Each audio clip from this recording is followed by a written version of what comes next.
Welcome to episode 3 of the MDF Midseason Team Reviews.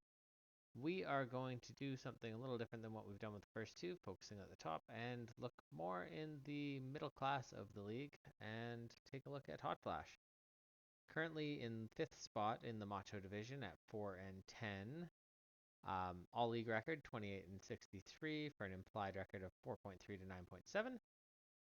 Basically, 4 and 10 is what should be expected with the points scored thus far. 627 points for, 673 against. Efficiency, not bad, 89%. Unfortunately, with a lower points for, that's, I mean, efficiency is good, but you'd almost want that to be bad as an explanation for the lower points for.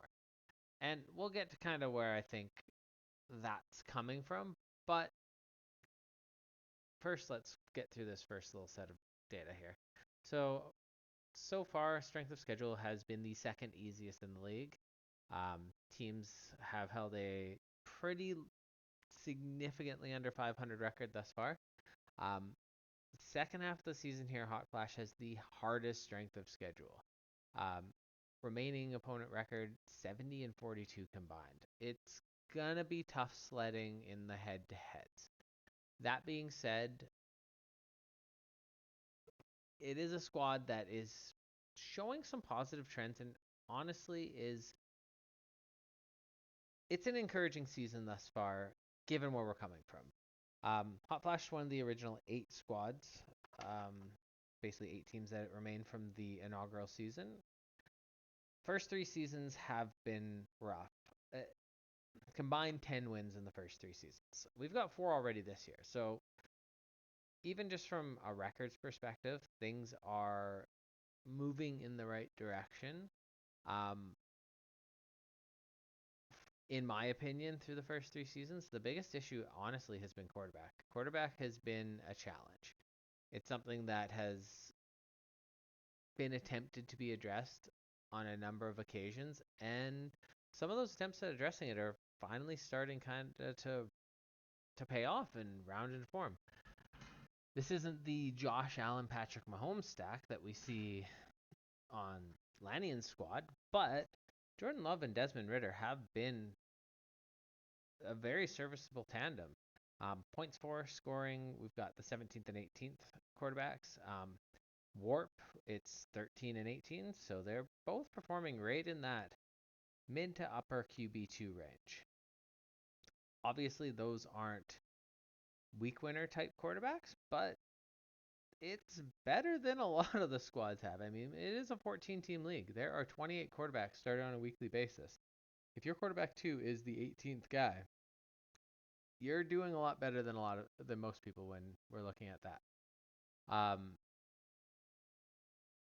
It's been a slow rebuild. It's unfortunately not been something that has turned around as fast as I'm sure Hot Flash would hope, but the trends are there and the team structure is in a good spot for a rebuild. Um, we've got the QBs. I mean, I guess the hard part is Desmond Ritter a long-term answer in Atlanta? That remains to be seen.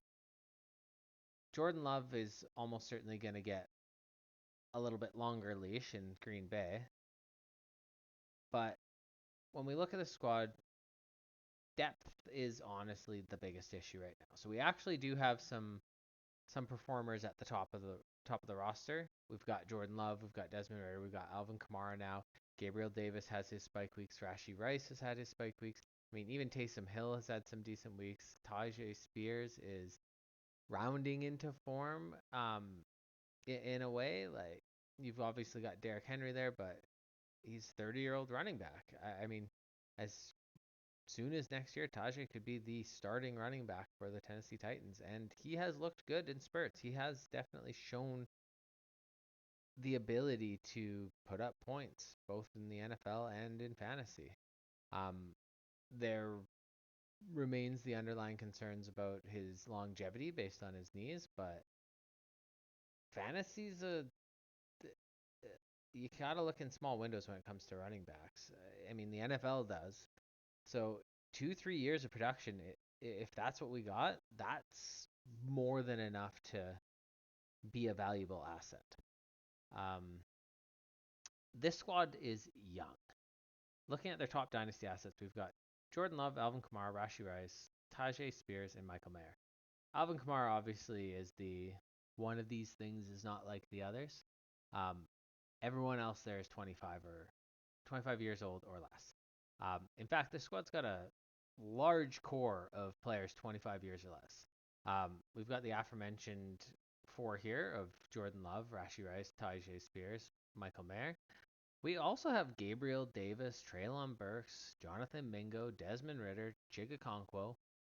Every single one of those guys 25 or under. There are more on this squad that are in that age range, but just less likely to be contributors of meaningful level. This year is the first year, at least up until now, that HotFlash holds his own first round pick. That's been a bit of an issue in the previous years because those picks have ended up being the 101. Currently, based on max points for HotFlash, if we were to end the season today, would be picking at 103. That is a valuable spot to pick. Honestly, whether or not you make the pick or trade the pick, it's something that almost certainly garners you a high-end dynasty asset. And that's not even to mention the 203, which in a lot of seasons is also meaningful production or at least a valuable asset that can be traded for meaningful production if that's how you want to do it. Add to that the 103 pick in the poach, where, I mean, last year that was the pick where Hot Flash picked Alvin Kamara. And we're looking at three potential meaningful assets added to an already young core that's trending up in the right direction. Um, we might have a team that is competing for a playoff spot as early as next year. Obviously, a lot of things got to go right for that to happen, but it's not out of the realm of possibility. I should note, I did misspeak. Last year's 101 was Handeg's pick. Hot Flash's pick was the 103, but I digress. Looking at kind of the warp, this is where you can see the lack of depth. So Jordan Love, Desmond Ritter, Alvin Kamara, all have been strong contributors. Um, all top 45. I believe Alvin Kamara's right down around 45. Desmond Ritter, Jordan Love, um, right in that 25 to 35 range in terms of rank. So three really good ones. Gabe Davis, he's the type of guy that like he's great as your last flex guy because his spike weeks are going to make a big difference, but you don't want to have to rely on him. And that's kind of the problem is right now the squad's having to rely on him. Rashi Rice, second half of the season here, if things keep trending the way they are in Kansas City, could really shoot up the list in terms of contributions. Early in the season was not offering more than replacement level. And I mean, a lot of that can be attributed to just lack of opportunity and just growing within the league. I mean, he didn't come into the league with high pedigree necessarily. Um, was based on, if you look at reception perception, did not have a very encouraging profile coming out of college, but he does the things that Kansas City wants him to do and seemingly has the trust of Patrick Mahomes. And honestly, if in a wide receiver room that looks like theirs looks right now, anyone who can make some plays, not get skillets for hands like Tony seems to have out there, and get Patrick Mahomes' trust enough to get the ball thrown to them is going to be a contributor. Um, the rest of the warp beyond those guys is negative, and that's where it's tough. I mean, Tajay Spears is the type of guy who, despite that, it's more of a measure of his opportunity than it is his talent. You'd think. Um, Taysom Hill is such a weird asset. I mean, I don't even know if the warp's measuring him against tight ends or QBs. Probably tight ends. I don't know what to even think with him. The last couple weeks have been great, but typically he's just gadgety. It's a team that needs more pieces, but like we've outlined above, there is opportunities for those pieces to come in. an early poach, an early first pick, an early second pick, um, and then just the growth of some of these young guys that we went rattled off earlier. And this team does have a pretty nice future ahead of it if it can stay the course. May not be 2024, it might be more of a 2025 squad, but I wouldn't be surprised if next year we're hovering around 500 with this squad, and if things break the right way, threatening for the sixth playoff spot. That's pretty much a wrap on this one. I, I like where things are headed. It's obviously not a squad that's gonna win this year. I mean, 4-10 start to the year is what it is.